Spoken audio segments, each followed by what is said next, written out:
Here I have a comment on my Crystal video, Captain Picard's Crystal. There's a lot of interesting things people were saying. I'd say almost nobody remembers this.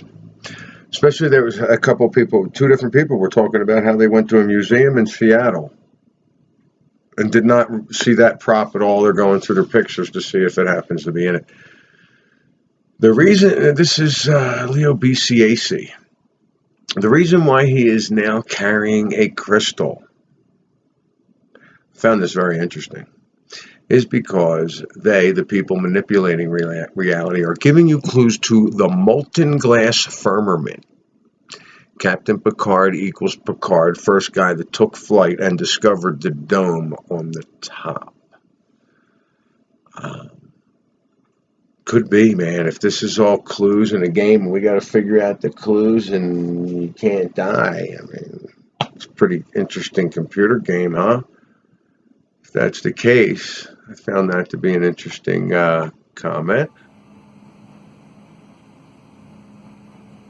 Well, I remember Feel the Sensation. This I've heard of before and forgot all about it. I don't even know where this came up, whether it was a video or if it was on a site, Reddit or whatever. Right next to Kit Kat, look at that. You see? Nope, no dash. But yeah, Get the Sensation. No, I remember York Peppermint Patty, Feel the Sensation. So, I don't know. Okay, I'm going to read a few emails. Yes, I have two Adidas shirts. Well, I'm going to have this. I'm going to have Adidas with two D's printed underneath it. Maybe an upside down triangle thingy.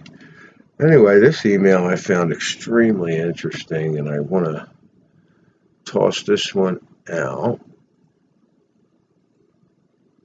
because we have I don't want to call it a new Mandela effect. It's not something I would have noticed. Just heard you on Mandela Mondays. I'm just outside AC. Been strange things happening around here. Now, I almost wish I was out there to see these things. He's got ghost cars coming out of nowhere. Says about 100 of them. I don't know if that was all at once or if he's been spotting them throughout the last few weeks or something. That's what it sounds like. Objects, orbs in the sky doing DNA helix flight patterns. Mandela stuff in high gear. I'm a Brit. This is the new Mandela effect for me anyway. I'm a Brit. My wife American pointed out that we drive on the wrong side of the road in the backwards and the traffic lights are backwards. Now they are both the same.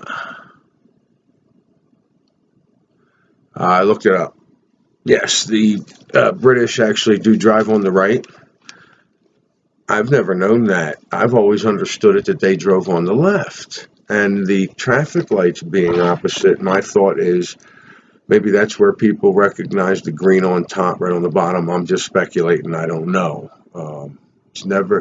Can't say it's never been green on top for me because I had this conversation with Guy Fawkes. He brought up something that gave me a flashback of being in southern New Jersey and driving into some town where the traffic lights were green on top, and I just assumed it was because it was this tourist town or whatever. Still could be that. I haven't looked it up since. But anyway, other people have talked about traffic lights green being on top. And according to this email, he and his wife used to have the discussion all the time about, traffic lights are upside down and they drove on the wrong side of the road. Now, apparently, the traffic lights are exactly the same as ours, and they drive on the right. British drive on the right? I've always known it, and we're talking not in modern age at all, but this left. There's 6 or 7 countries in Europe that still drive on the left. But England itself, and I could swear there are movies that I've seen them driving on the left and everything, and we're talking, from what I read, talking 1700s, 1800s. I mean, this is when the law was going into effect. Very interesting email. Thank you, Mr. Someone Else. It's also having time changes. Lay down at 6 a.m., wake up at 5:30 a.m. I've had similar things like that happen.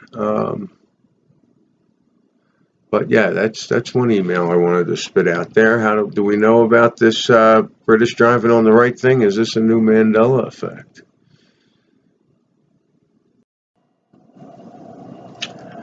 Another email I wanted to share. BM, hi, I just found your channel. I got the same situation going on where people used to remember the Mandela effect. Now they don't, or just want to forget about it. Hit me about Chick-fil-A because I have a picture of a receipt where it is spelled the old way. I remember, plus many more effects that I have noticed, plus Prince died this year because I moved. And I remember watching his funeral at my new house.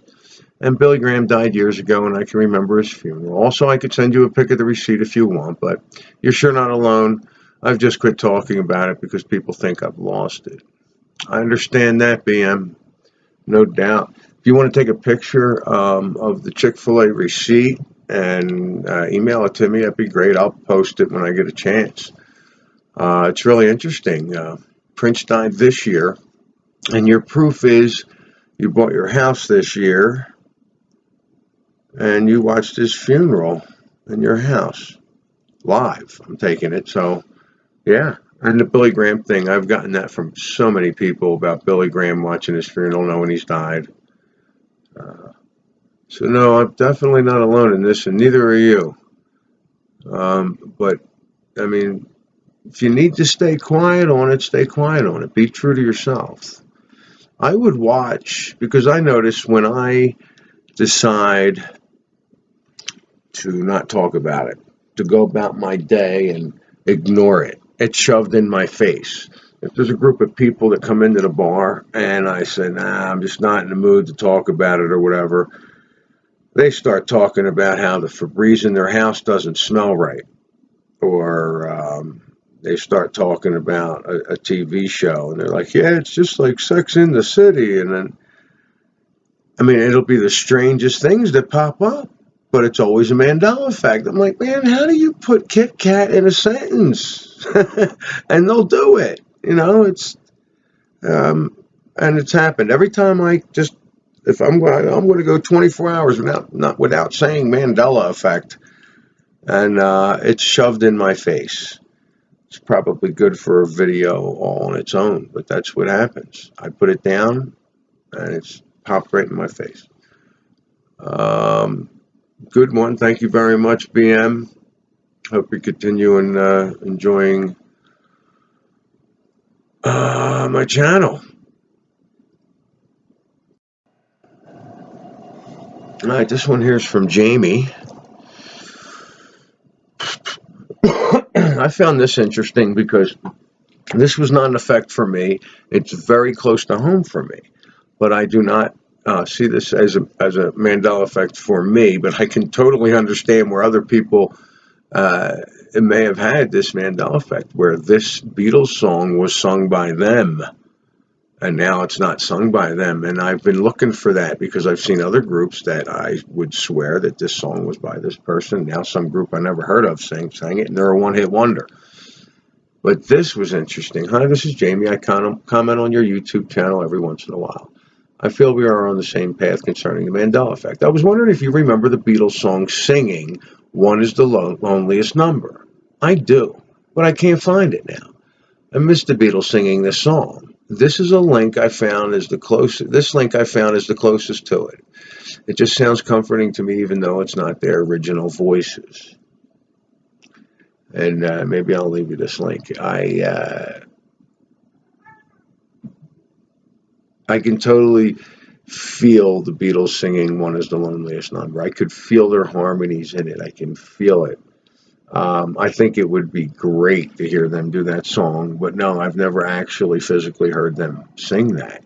But no doubt this would be a personal Mandela effect for Jamie, and I'll bet I get comments on this. People may remember that, because if you're not a big Beatles fan, it's not real close to home, and I suspect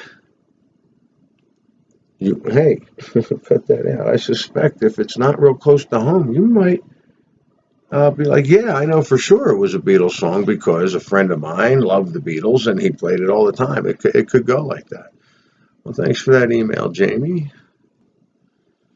So I have one more email I want to read. Actually, I have some comments I want to read too.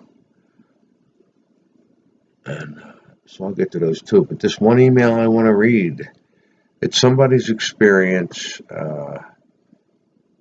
and it's honestly 6 paragraphs long. I don't know. I'm going to go through it and see if I can pick out main points, maybe. Space Nine Mandela effect on the way the letters are. This here looks right for me, but this is not what I saw in the video when they said that it was wrong. So I'll see what happens when I play this. Whoa. Alright, letters look the same to me. The music changed. When you heard me say, whoa, right before that there was supposed to be a boom, like introducing the space station. Here we have Matt Rains. This is really cool.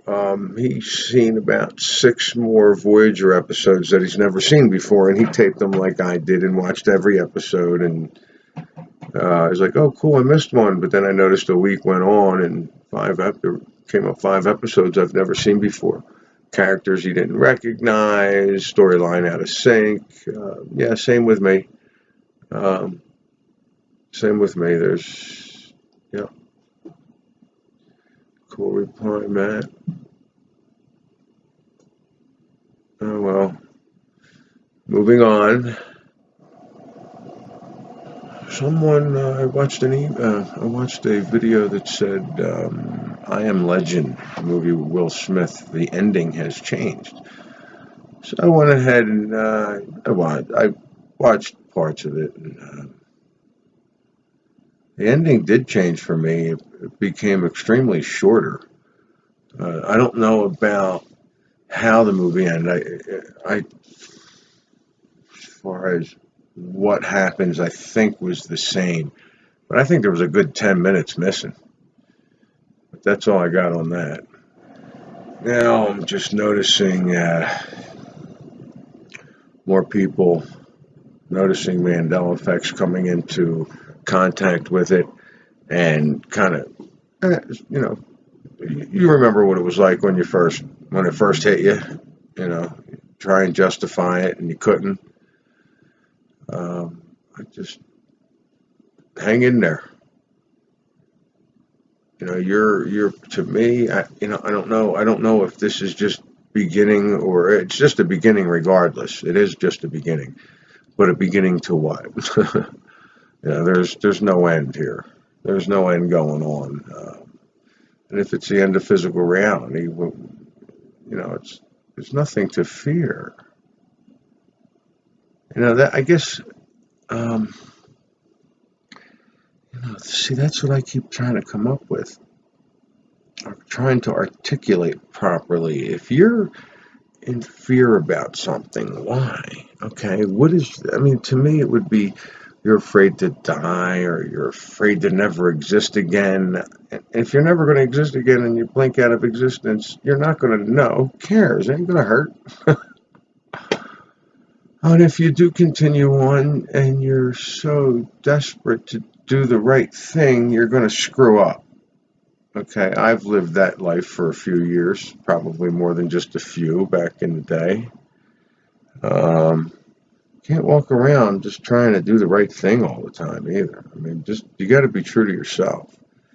But the fear thing, you need to get over that. That will help you more than anything.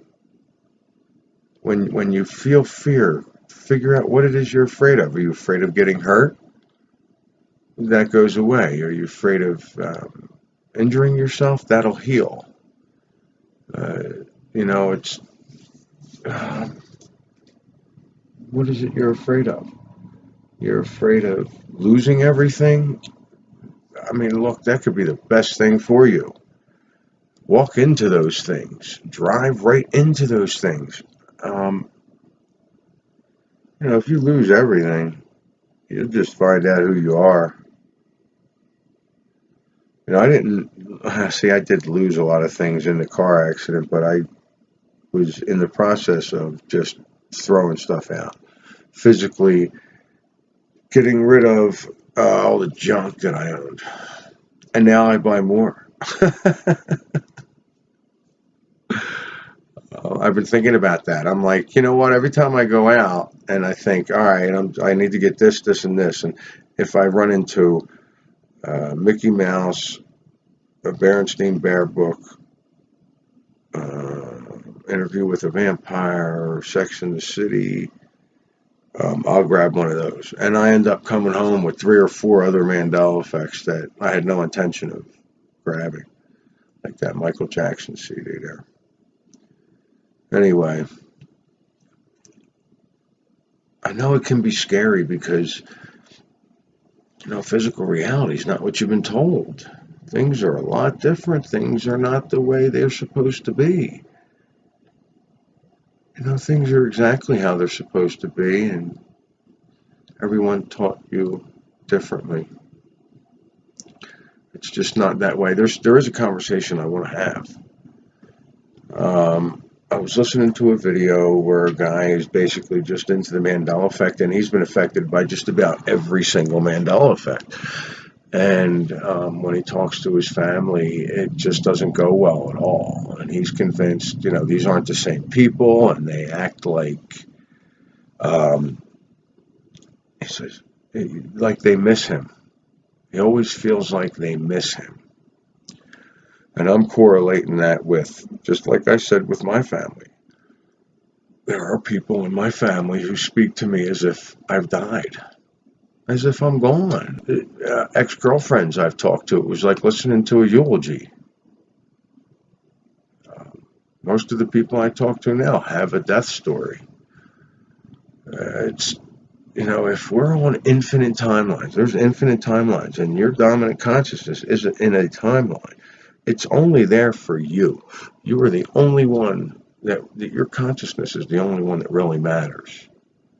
Now, when you die in someone else's life, you continue on in a physical reality, interacting with them and everything. And to me, it's very possible they become the shadow people, or the non-human characters, or the background people.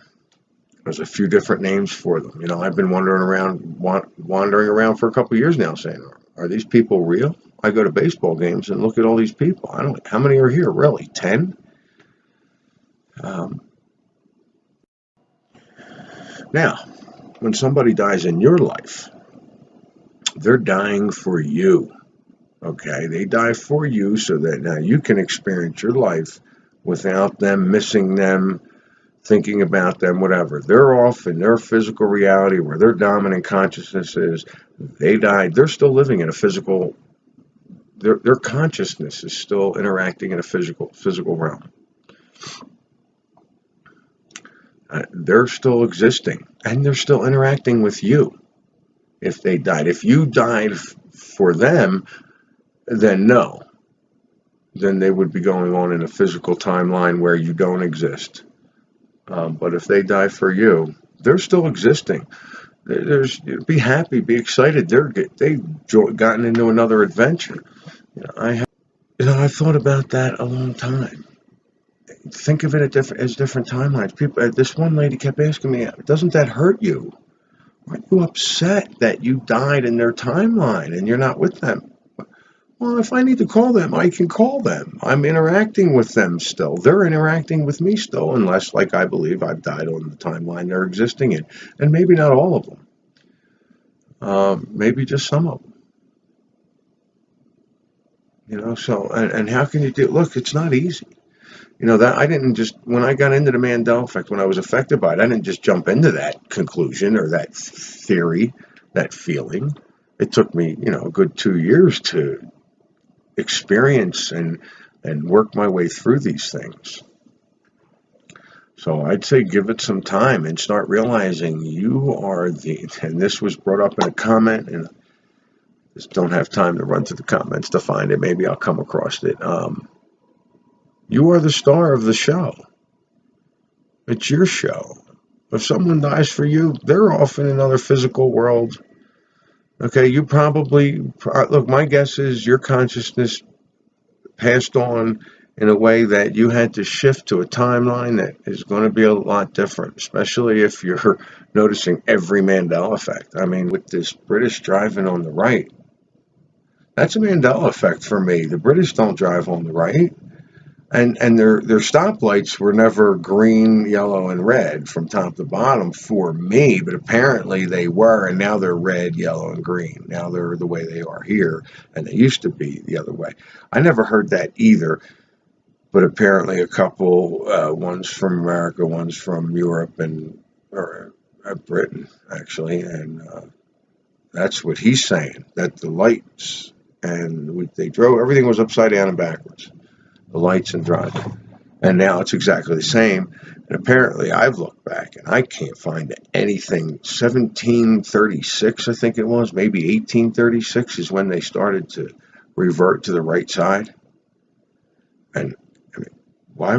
I've seen movies. I've talked about this. That's a Mandela effect for me. So I popped that up. But I'm still trying to revert in a direction to where there are new people hitting this. I'm waking some people up, talking to them at the bar, but there's other people coming into this on their own, and they don't know where to turn.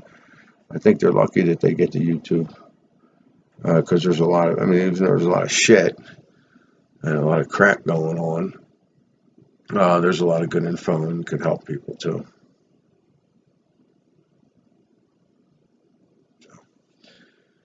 When I did Mandela Monday, I mentioned the Stasha's book that I was in. I didn't mention her name. Yeah, Stasha Erickson put out a book. It's mainly just comments about the Mandela effect. It's a great beginner book if you're not sure about the Mandela effect and you want to read about it. Instead of going through YouTube and going through people's comments who have been into it for 5 years and other people who've just gotten into it, you can just go into this and see the comments straight up when it started happening about a year ago on YouTube. It was actually on YouTube a little longer than that, but she really put it together well. There's a couple of, I mean, you're going to get it. I mean, there's a couple of comments and theories in there that I don't agree with or, don't resonate with me, but there's a lot that does. That's going to happen with any information. So take what you need, get rid of what you don't want. And I'm in the middle of writing my own now. And it's funny because I've been as long as I've been thinking about writing my own book. When she got hers published, that's when I was like, hey, I got to get this done. And it's not just about the Mandela effect. It's about all of my experiences from 15 to 17. Yeah, and that's the other thing. This one's a big one for me. When the Mandela effect first hit me, it was scary, okay? And I got into it, and I learned about it, and I moved on it. And then, to me, it was such a strong thing. Oh, my God, physical reality is not what you've been told. And then it came to a point where it was like I was just chasing Mandela effects. I would just be so observant. It's probably not a bad thing because it really kept me in the moment. And I would watch it and go after it. And I started to theorize on things, on what it was, and I realized chasing Mandela effects was a trap.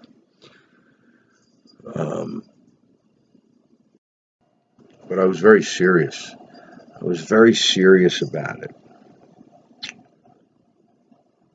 And I quickly came, other channels were showing me, they're joking about things, and even the MandelaEffect.com site, people were telling jokes, and I was going, hey, how could you do this? How can you sit here and joke around? And physical reality is completely changing. It's changing. It's molding into whatever it wants, maybe whatever we don't know, but stuff's going on here, and you're joking around about it. Now, this was 2 years and 15. And I believe it was on the Mandela Effect site. Kind of Fiona Broom got on there and said, there's got to be humor in here, and I need humor in here. And she explained it, and she was totally right. I mean, you know, you gotta keep it light. But I was very serious about it. So I started to turn my videos around. Like if something unexpected would happen, I'd leave it in. Oh, what'd you do? How'd you get caught? You gotta start to retract your claws, buddy. Yeah, especially when they're dug in my leg. Yeah. Go ahead, go play. And I just feel like I experienced more when I was serious about it. That's what I'm trying to say. I think it's more important to be serious about it. And not just because of the recent video I've watched with the little girl saying, us 5D people have to help these 3D people raise their vibration. I don't think they were the exact verbatim words that the young lady used. But it started to make me think, wow, I used to be really serious about this, and I had more experiences. I turned off the seriousness somewhat and accepted distractions and let them come into my life. And it was almost like going back to the ball. It was almost like going back to what physical reality used to be. And that's not something I can do. I've tried it. It was so depressing. The 2 weeks, I was so depressed for 2 weeks. This is back probably in 15. And I said, never again. I couldn't believe it. I started reading flat earth material and Mandela effects, and I got all so excited again and said, no, I got to be serious, I think. At least about the Mandela effects, and distractions are taken away from that. And you want to get really deep, it's about you giving your energy away to the television, to movies, to other things that aren't about growing. Keep that energy instead of spreading it out. That could be said about a few things. Keep your energy. Don't give away your energy. Not an email. It's comment, and it's on the Interesting Mandela Effect Conversations. He gets very personal about things he's done to experience things. And, you know, what I will read is, I started noticing things being slightly off. For me, it was Joel Osteen. My father was a pastor, and my entire life growing up, although we didn't follow Joel, he was everywhere on TV stations. People in my life read Osteen books, not Osteen. I noticed this change in 2010, 2011. I just assured them. I just assumed I had been wrong my entire life. I read a lot and have pretty decent memory, not photogenic, but very good. It was Osteen in the early 2000s. Now it's never been Osteen. I don't know, and this is the thing, you know, I got 3 emails, and this is the bottom of his comment. I don't talk to anyone about this type of stuff because I sound like a lunatic. Maybe I am. But lunatics don't just go crazy about certain things. Their whole life is screwed. So I don't know. Anyone would believe me besides my wife. I told them everything during that year of what I felt stalked, harassed. He got a little paranoid. I was there too. And there was a time he mentioned in his story where everyone's looking at him. Well, I felt that way when I was in the cigar shop when I noticed the Ford symbol changed 2 years ago. And I felt that way walking through a store. And I don't know, there's no way I'm going to find the video, but I know I mentioned it. I was walking through a store, and not only did it seem like everybody was looking at me, it was like the store may have seemed fairly busy, but wherever I was, everybody was around me. I was completely surrounded by people and bumping into people, and it was like everybody was trying to get near me. And people would look up at me. I'm like, you're in a store walking around with a cart. People, you're not looking at other people, you know, but everybody would glance up at me, and I was just like, and I really felt like everything there was directed for me. Very similar to what's your name? Awaken while sleeping, dreaming reality. I think it's your consciousness that shifted to a reality where things are different, including the people. I think they are in there, just like the death thing. They don't have to have died to be in their own dimension where things are different. You shifted something tragic, possibly. Death could be a catalyst. I don't know if it has to be tragic. You may have just shifted on your own without knowing it and didn't get back. I mean, if it's how we create motion and time and it's a little unstable, apparently, where you get to shift wherever you want, that's what I think. I think. Here's another song one. I got this in a notification by SOB Poll 22. Seuss, you a Doors fan? Keep your eyes on the road and your hand upon the wheel. I have to agree with SOB here. Keep your eyes on the road and your hands upon the wheel. Yeah, it used to be hands, and now apparently it's just hand. I have not looked it up. I have not tested this, although, because there are some, I'll come on, somebody will say something, I'll go listen to it, and I'm like, no, don't see a change.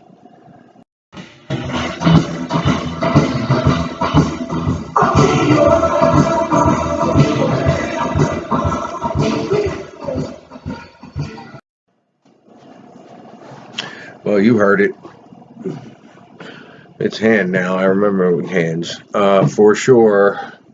It's funny because other people have said, wow, you're lucky to have an outlet like that.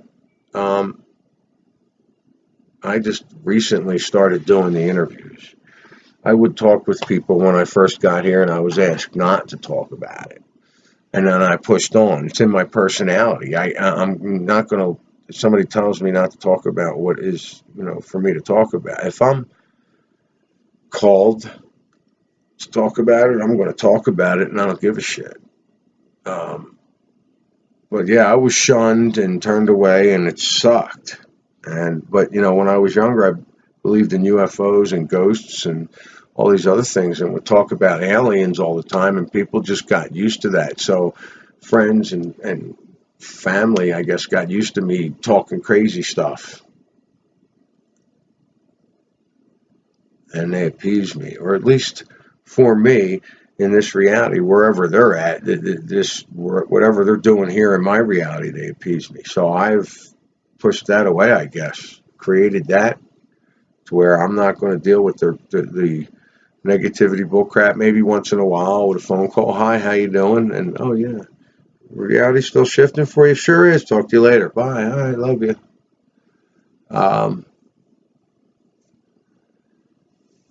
Yeah, I do feel, I don't know, bad for the people that can't just get it out. But I think people should do videos.